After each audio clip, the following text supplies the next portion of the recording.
Karibuni tena na wasalimu na ninawakaribisha kwenye hii video yangu ambayo ninatengeneza kuhusu For Life. Kwanza natangulia kuwasalimu ni kuambia jamboni nyinyi wote mahali mlipo. Nasema ni siku nyingi bila kuongea ama kuzungumza na nyinyi. Kama nyinyi ni watu ambao tunazungumza nao, wale ambao wanatufuata kwenye video, nasema karibuni. Na wale bado ambao hawajatu join, hawajakuja kwetu tuweze kuunganishwa nao, na waambia hapa kabisa ni salama salimieni. Tunaweza kuzungumza na tunaweza jadiliana kuhusu kampuni yetu ya For Life. Nimewaelezea mimi naitwa Caleb Muvugizi. Namba yangu ya simu ni 0721999298. Kwa Kiswahili tunasema ni 0721999298. Hapo ukizungumza nami utaipata hapa kwenye hii video. Hiyo namba tutaweza kuwasiliana na tutaweza kuzungumza kwa kiini sana kuhusu kampuni yetu ya For Life. Hapa tu ni kuwaambia karibuni, na ninasema asanteni sana kutufuata ama kuwa pamoja nasi. Leo nimekuja tuweze kuzungumza kuhusu hizi bidhaa zetu ama kuhusu kampuni yetu ya For Life. Kwanza kabla sijasema kuhusu bidhaa zetu, naweza kusema je, hii kampuni yetu ya For Life ni nini? Tuseme kwanza For Life maana yake, ama hii kampuni ni kampuni gani? Naweza kuambia hii kampuni ya For Life ilianzia Amerika ya Kati. Imetengenezwa ama imeundwa na kundi la madaktari. Kundi la madaktari wa Amerika, USA, ambao wamekaa pamoja wakajadiliana kuhusu kile ambacho wanaweza kusaidia watu kiafya. Kiafya sana ndio ilikuwa lengo lao, kwa sababu wameona shida ni nyingi ambazo zimekumba watu, zimeshika watu kwa njia tofauti tofauti. Na ukijaribu kuangalia, wakaona imekuwa ni vigumu sana kuweza kusaidia watu kupitia madawa ambazo zinatengenezwa na viwanda tofauti tofauti. Ndio wakajadiliana, wakakaa pamoja, wakasema tufanye nini. Ni kundi la watu ambao ni kiasi ama niseme kundi la watu wengi, madaktari, wale wataalamu ambao wanajua sana kuhusu kiafya na mwili wa binadamu. Ndio wakatengeneza, wakasema hii kampuni yetu tutaita For Life, kwa sababu hawakutaka kuzungumza mambo mengi ambayo itakuwa labda ni sumbufu kwa watu kuzungumza ama kuitamka ama kujua ni nini. Ni wakasema ni bora kwa uzima, bora kwa afya yetu. Ndio maana waliita hii jina ambayo inaitwa For Life. Sasa hao watu walisema nini? Walisema sababu ya upungufu ama majanga tofauti ambayo inapata watu kwa njia tofauti, kwa chakula, kwa ile hewa ama pumzi ambayo tunapumua, mazingira mahali tunaishi, hizo zote wakakuta zimeharibika. Na ndio waliweza kuungana pamoja, wakasema tunaweza saidia nini. Wakakuta watu kuliko waishi kwa hadi ambayo tumefikia. Unajua saa hii tuko katika wakati ambao ni wakati ambao maarifa, maendeleo, hekima na nguvu zimekuwa ni nyingi.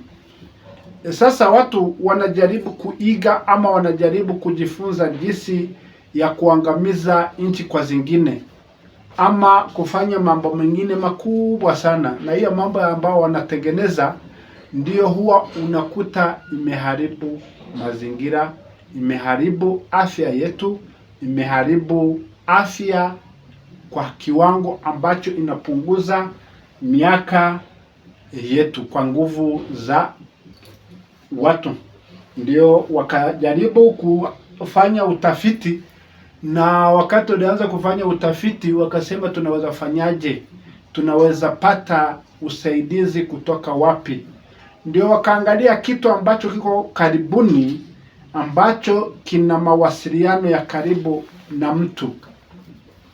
Wakakuta kuna jambo ambayo imeandikwa katika kitabu ambacho watu wengi huwa wanatumia, inaitwa Biblia. Wakakuta kuna mahali Mungu wakati alipomuumba mwanadamu akamweka katika shamba la Eden, akamwambia kwa miti yote waweza kula, na hiyo miti ilikuwa ndiyo afya na ndiyo ilikuwa inamsaidia katika maishani mwake. Lakini wakati mtu alienda katika shamba la Eden, akakumbana ama akakutana na udanganyifu ambao ni mwovu Shetani, akamdanganya na akamkosesha njia ambayo ilikuwa ni sahihi, akamuonyesha kula kwa mti wa kujua mema na mabaya.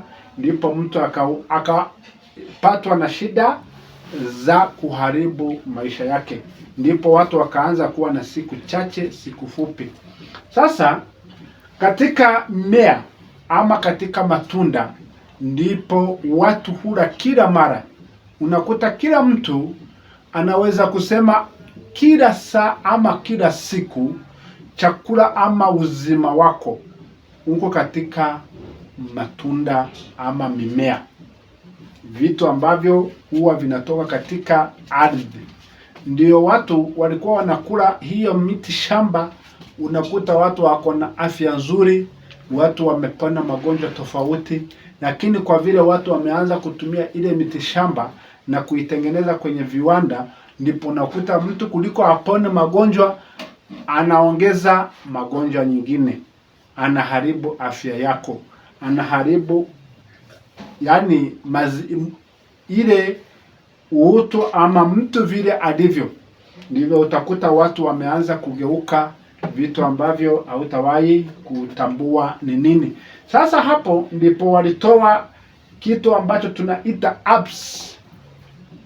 Ndiyo kitu moja ambacho waliweka katika hizi bidhaa zetu ama katika hii For Life. Apps ndizo huwa wanatengeneza kufanya hii product ambazo zinatusaidia katika maisha yetu. Nyingine ni maziwa ama ndio tuseme ni maziwa ile ya kwanza wakati ng'ombe inapozaa. Ndio unaona watu wengi sana, tuseme karibuni 100%, 100% watu wote huwa wanatumia maziwa.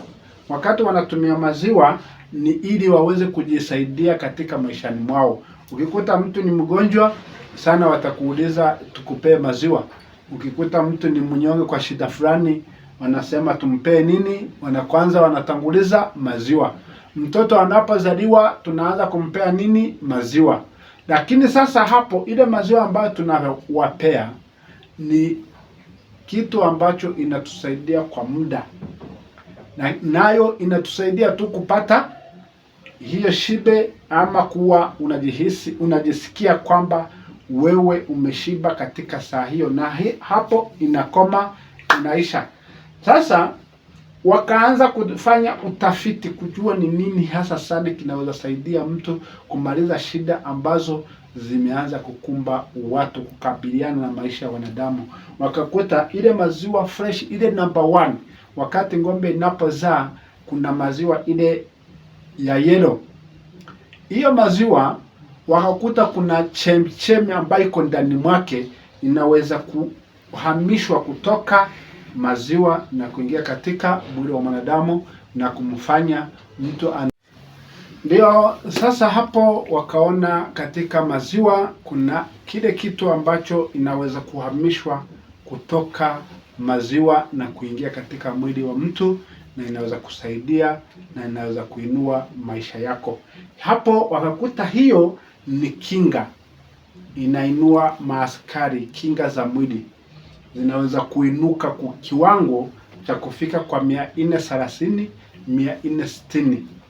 Hiyo ikiwa kwa chupa moja tu peke yake ukichukua kwa wingi, hiyo usikie kwamba umekuwa na ya kutosha na akiba ya kutosha, kuwa na kinga ambayo inafaa kukusaidia katika maisha yako.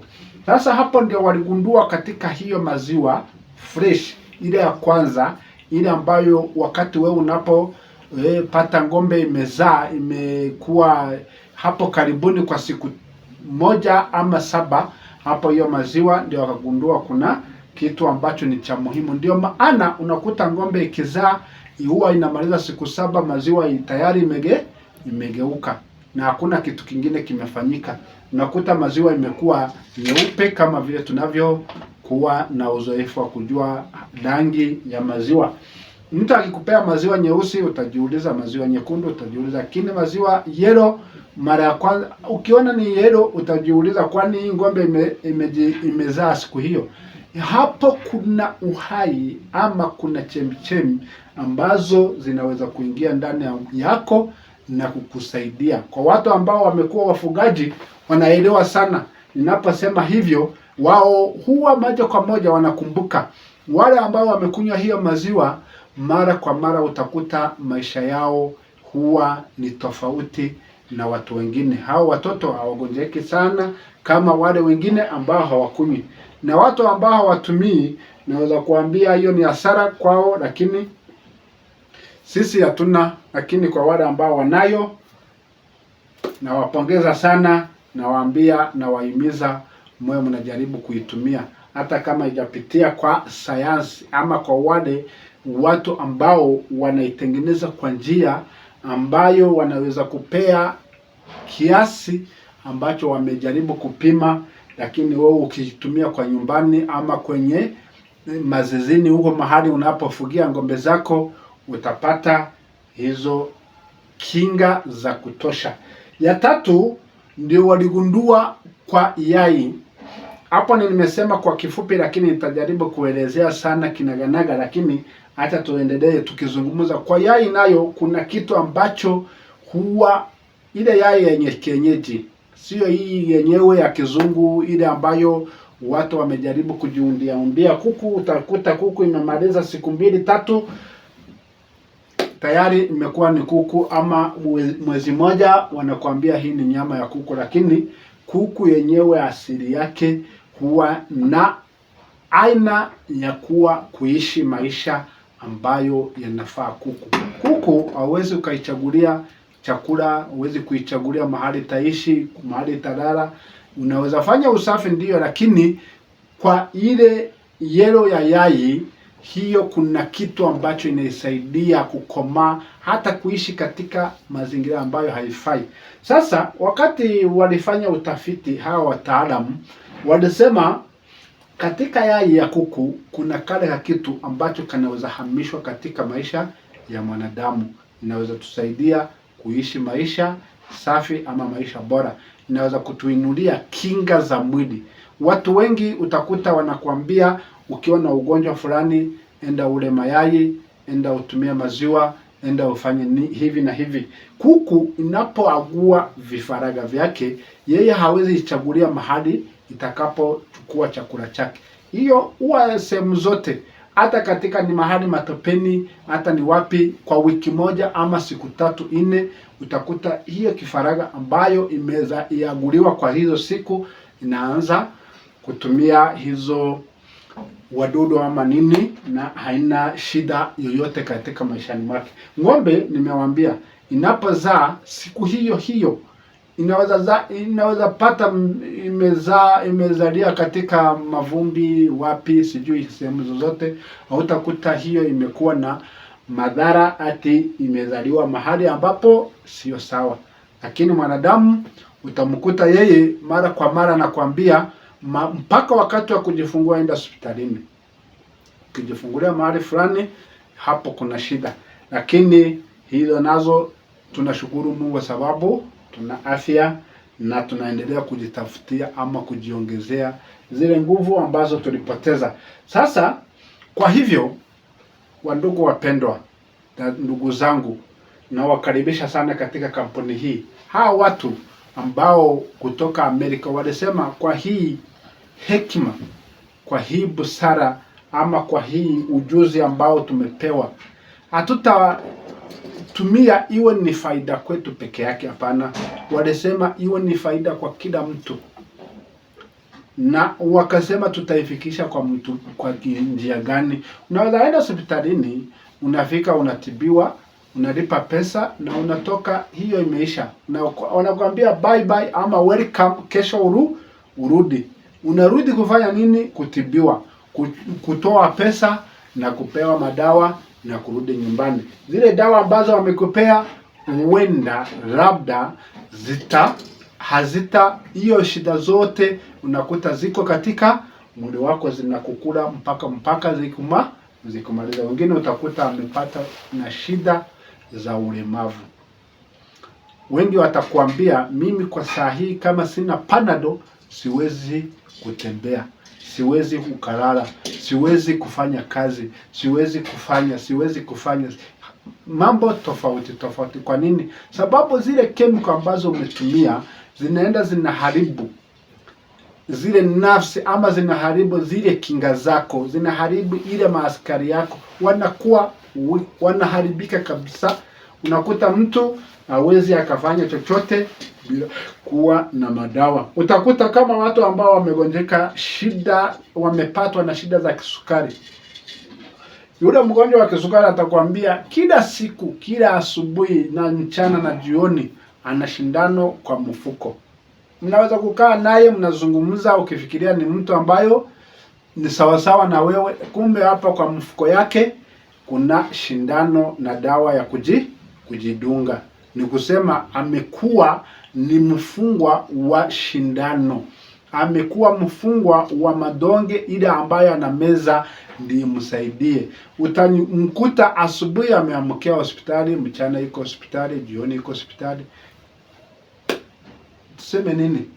Magonjwa ni taabu kwa watu wengi, lakini hapo unafaidi ile kampuni ama wale watu ambao wamekuambia sisi tunatibu hii ugonjwa fulani. Unakuja kwao mpaka siku utakapomaliza safari yako duniani. Lakini kwa kampuni yetu ya 4Life wanakwambia sisi ukija kwetu unapata product, lakini ukinunua hii product kuna point ambazo unapewa. Kwanza tumesema unajaza form, unasema mimi nimekuja kuwa mteja ama nimekuja kuwa mmoja wenu, nimekuja tuweze kushirikiana na mimi nataka kuwa mmoja wao wa kampuni hii ya 4Life. Tuseme kama mimi kwa mfano, mimi ni member wa kampuni ya 4Life. Mimi ni member wa kampuni ya 4Life.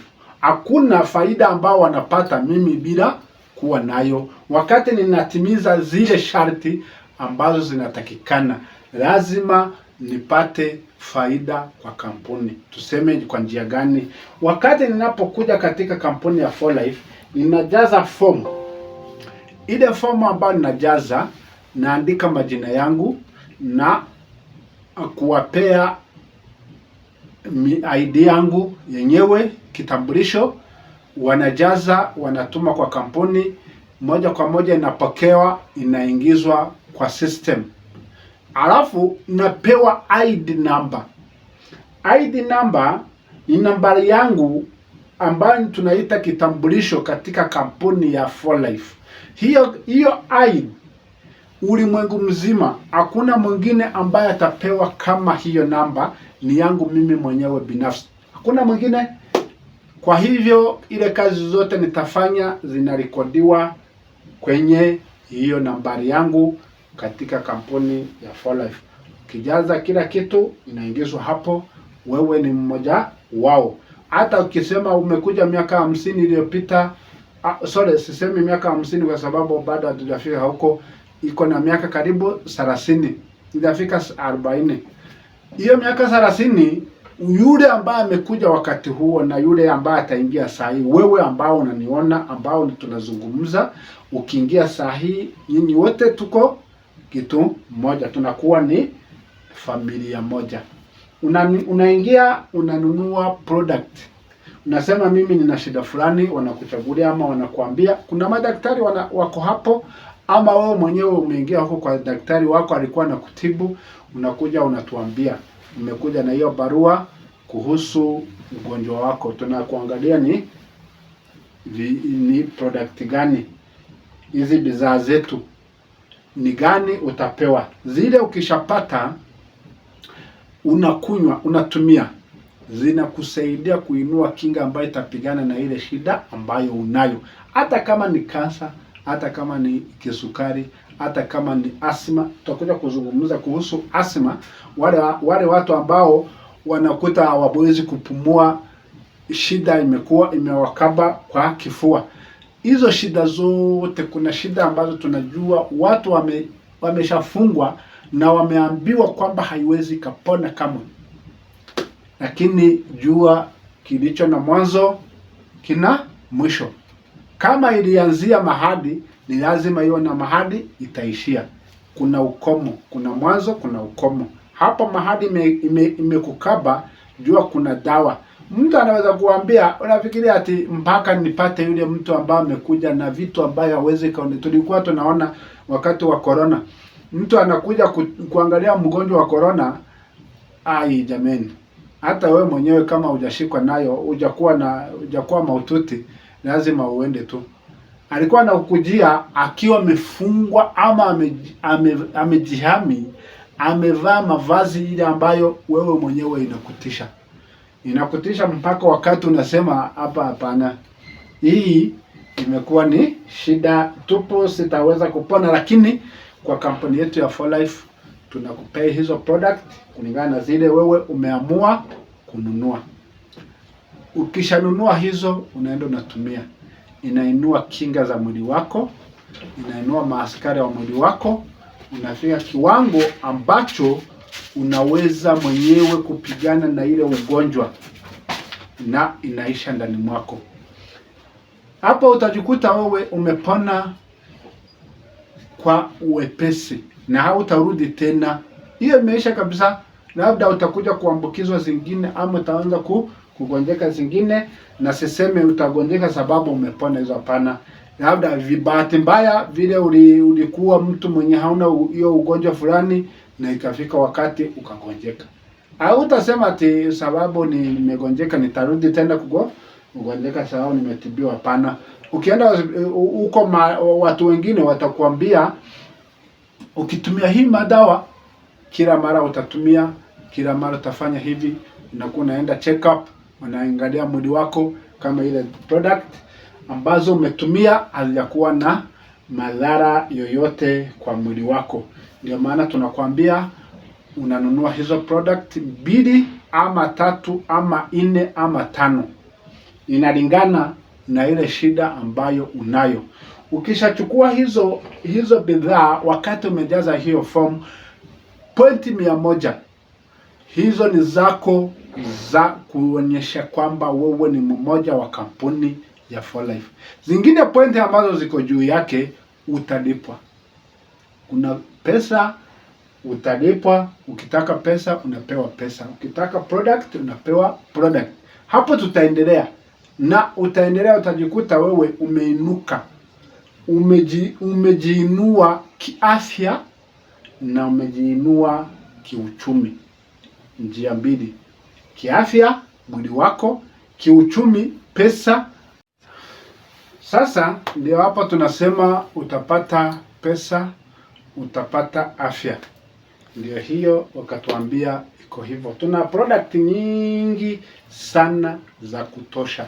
Wakati unapokuja kwetu tunawaambia karibuni tuweze kuwa familia. Tunasema wakati unapoingia katika kampuni hii ya 4Life tunakuwa ni familia moja. Tunaita ni familia ya 4Life.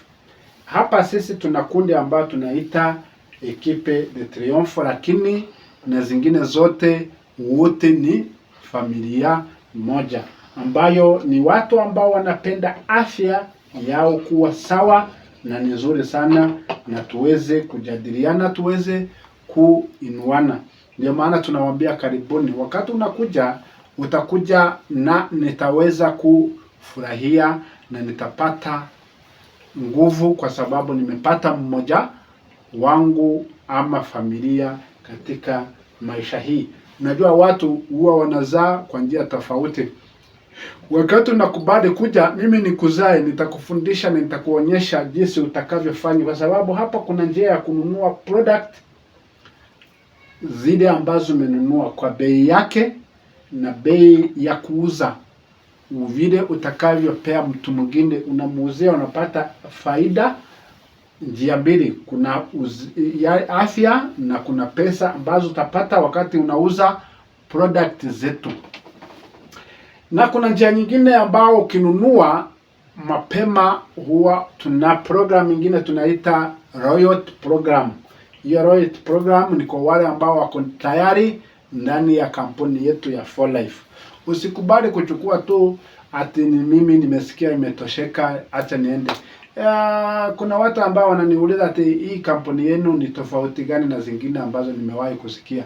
Kuna zingine nyingi sana ambazo zimekuja na zimepotea ama hazisaidii. Unakuta mtu leo inamsaidia kiwango fulani, lakini kesho imeisha na anarudi mtu katika ile hali aliyokuwa anaishi hapo mbeleni. Lakini hii yetu inakurudisha fresh. Wewe unaanza maisha yako vile wewe unavyotaka. Lakini kuna watu ambao wameinuka katika kiuchumi, wameinuka katika kihadi ama fedha mahali wanapoishi, lakini shida ya ile ugonjwa ambao alitoa huko inamkaba, inaendelea kumsonga na hawezi akafurahia maisha ama mabadiliko ya hadi na nchi ambazo ameendelea kuishi ndani mwake.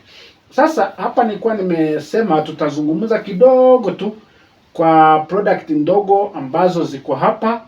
Nilikuwa nasema product mbili tu ambazo tutazungumza. Kuna product mbili tu ambazo tutazungumza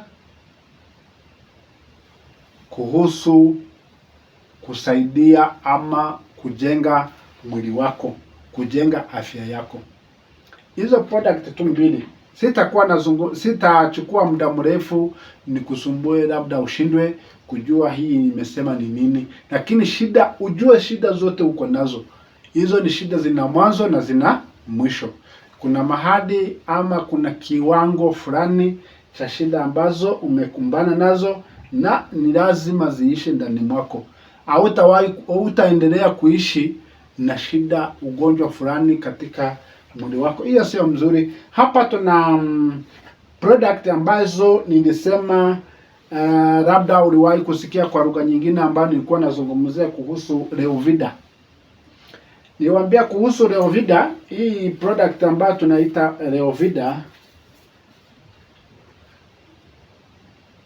Reovida inaitwa Reovida Transfer Factor Immune System ama Immune Spray. Immune Spray mimi sina nayo hapa kwa saa hii, sijaiandaa ni kuja nayo yenyewe kwa mkono, lakini nitajaribu kuwaonyesha hapa kwenye kitabu changu ama hii ramari yangu ambayo nimepewa kutoka kwa kampuni. Na wewe ukiingia hapa, jua tayari utapewa kama hizi na zitaweza kukusaidia kutambua ama kujua product zetu zinafanya nini, inaweza saidia nini kwako wewe mwenyewe mgonjwa ama wewe ambao unazitumia. Ni lazima upewe hii, ama tuseme kama hujapata unaweza tupigia, tunazungumza, tunaongea ni nini kilichoingilia hapo katikati ndio usiweze kupata hii taarifa ama hii kitabu. Tunafanya polepole, lakini acha tuharakishe tuangalie.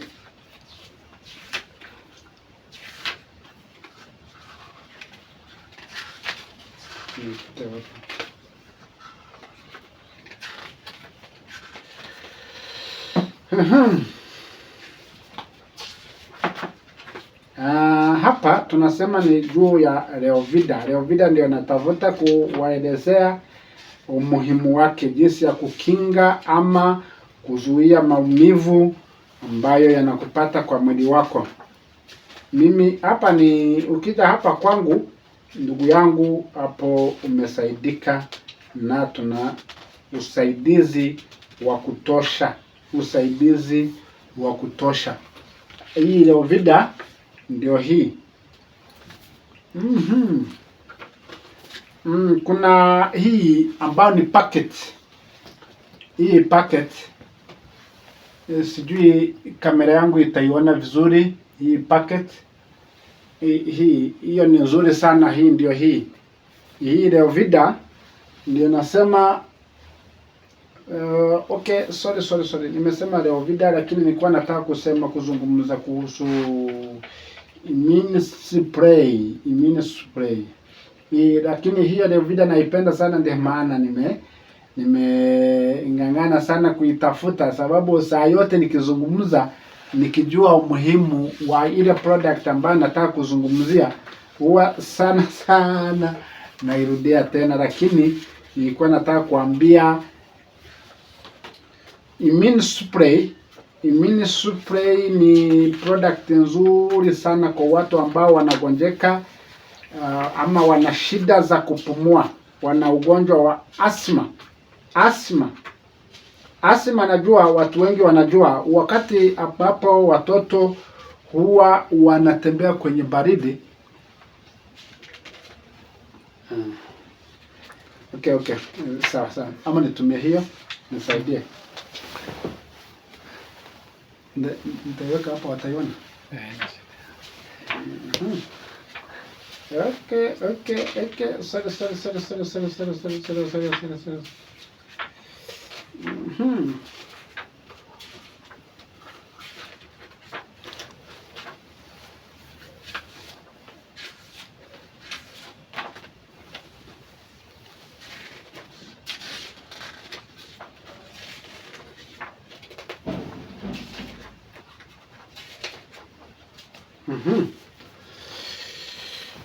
Okay, asante. Nashukuru sana. Nasema kuhusu For Life Transfer Factor Immune Spray. Ndio hii nilikuwa nataka kuwaonyesha. Hii ni nzuri sana. Hii product wakati ndio hapa, sijui kamera yangu itaweza kuiona mzuri. Hii spray inasaidia nini? Hii spray ina vitamins za kusaidia mtu wakati unaitumia. Si ati ni chemical ambao unajiweka kwenye mdomo yako. Kwa wale ambao wanagonjeka asthma, nilikuwa nataka kuambia asthma sana huwa zinaanzia kwa watoto wadogo ambao wameanza kuguzaguza maji, anagonjeka ama anapatwa na allergy, kitu ambacho kwa lugha zingine wanasema bronchitis. Hizo bronchitis mtu akiwa nazo sana huwa tunasema ndio chanzo cha kupatwa na asthma. Wengine anapatwa na sinus, yani ana sinus kwa mapua, unasikia upumui vizuri. Ukiwa na hizo shida lazima ujue hiyo ni moja yazo ya zile ambazo zinaonyesha dalili za kupatwa na asthma. Shida zingine ni wakati unapokunywa vitu ambayo haifai kwa mafafa yako, ama hadi ambao wewe hauwezi kuzoea, hujawahi zoea ya baridi ama mahali pa joto, unapatwa na hiyo asthma. Unakuta sasa umeanza kufunga. Wakati unaingia kwa nyumba, unasikia unakosa hewa ya kupumua iliyo safi. Wakati unalala kwa chumba, unakuta umejifunika inakufunga, hauwezi ukapumua. Lakini kwa hii product yetu spray inafungua wakati una spray kwa mdomo asubuhi ama jioni. Wakati unataka kulala, una spray kwa mdomo yako, hiyo inafungua hii mishipa yote ambayo inaelekea kwenye kichwa chako. Unasikia inakuwa nyepesi, unasikia inakuwa ni sawa. Kwa kifua, inaanza kuendelea kufungua kifua yako. Hapa kwa mafafa na moyo wako unafunguka, inakuwa ni sawa. Hii ni vitamins, inakusaidia kuwa na nguvu za kuweza kupumua vile inavyotakikana, na una uwezo wa kuinua zile kinga, ama ile afya yako inakuwa ni sawa. Niwaambie kwa watu ambao wana shida ya asma, shida ya kupumua, wale ambao wanalala anasikia amefungana kabisa, hawezi kujifunika, wakati wa baridi anasumbuka, wakati kuna mvua inataka kunyesha unakuta yeye ni tabu, ameanza kujikuna kwa masikio, mapua ndio hiyo, yeye shida ndio hizo zinaanza kumpata, na anaanza sasa kutafuta madawa na kuanza kujidunga. Tafadhalini wandugu wapendwa, pole sana kwa kupatwa na hiyo mashida, lakini ndio karibuni tuweze kusaidiana. Ikiwa na hii naye ni pesa kidogo sana, sio mingi, na ni mzuri sana, utafurahia na kuambia ukweli. Hiyo sisemi kama utarudi ukiwa na hiyo shida tena ya kufungana kwa kifua. Itafungua kifua yako, utalala vizuri na upumzike. Najua hata ukiwa na pesa mingi na usilale usingizi wako, najua hapo utapata shida sana. Ni tabu kabisa, ni tabu siwezi kuelezea. Hapo ukija hapa kwetu utapata, kwanza umenunua hizi product, unakuwa member wa kampuni. Ya pili, unapata afya nzuri kwa mwili wako, unaanza kuwa unapumua na kuwa mtu mwenye iko ni na nguvu.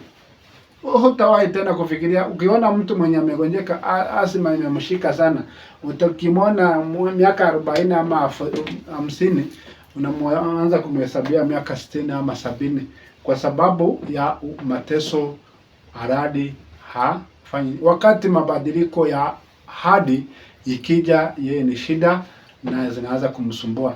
Joni, karibuni sana tuweze kupata usaidizi kwenye hii kampuni yetu. Usiwezi kosa kuambia, ukitumia hiyo Neem spray unanunua na transfer factor. Hii transfer factor ndio hii niliwaambia siwezi kuja bila hii, na inanisaidia sana, inanisaidia kabisa ya kutosha. Hata mtoto anatumia, hata mtu mzima anatumia, ukiwa na umri gani, ukiwa na hali gani, hii ni lazima utatumia. Ukitumia unaendelea kujenga mwili wako, unaendelea kujipea afya nzuri sana. Hapa ndio karibuni. Hii inasaidia, inaleta maaskari wa kukinga mwili wako vya kutosha. Nasema wandugu wapendwa, karibuni tuzungumze, tuweze kujadiliana, tuweze kusaidiana. Kuna shida zingine ambazo huwa zinakuja kwa sababu sisi hatutaki kuzungumza na watu wengine. Kuna labda mara kwa mara ulikutana na watu wengine wakwambia vitu ambazo hauwezi kuamini. Mimi niliwaambia siku moja nitawapea ushuhuda. Nimewahi kuwa na shida kwa mwili wangu ambazo siwezi elezea. Unakuta nilikuwa sifikishi hata kilo 52 na 3. Unakuta ninachezea kwa 49 52. 51 52, lakini kwa saa hii nilikwambia utacheka, utashangaa. Lakini sisemi hiyo kwa saa hii, nasema njooni karibuni tuweze kusaidiana, tuweze kuwa pamoja, tuweze kuwa familia moja, tuweze kufikishia watu wengine habari hii. Hao watu ambao niliwaelezea, wataalamu wa kampuni hii, walisema mwenye atakuja kwetu akiwa amekubali kuwa pamoja nasi, akifanya vile inavyotakikana, atakuwa ni member ama atakuwa ni mmoja wetu. Ndio sababu wakati unakuja ukitumia hizi product ama ufanye biashara, uweze kuzungumzia watu wengine, waambie kama vile ulivyoambiwa. Ndugu yangu, dada yangu, mama, babu, nyinyi wote najua mtashangaa.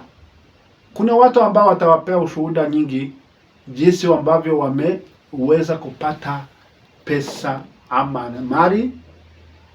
Hapa shida hizo zote za umaskini utasahau. Shida za magonjwa utasahau. Utakuwa sasa ni wewe na uzima wako na maisha yako. Nawaambia karibuni tuweze kuwa pamoja, tuweze kuzungumza. Nimesema haya kuweza kuwafikishia habari hizi. Ukiona hii video yangu, ipe mtu mwingine, rusha kwa mwingine, na naye akipata arushe kwa mwingine, mpaka wakati tutafikia kiwango sisi wote tuweze kuelewa hii kampuni yetu ya 4Life ni nini. Ni tofauti kabisa na zingine ambazo umewahi kusikia. Kuna zile ambazo utaona leo imefungua milango lakini kesho hautapata.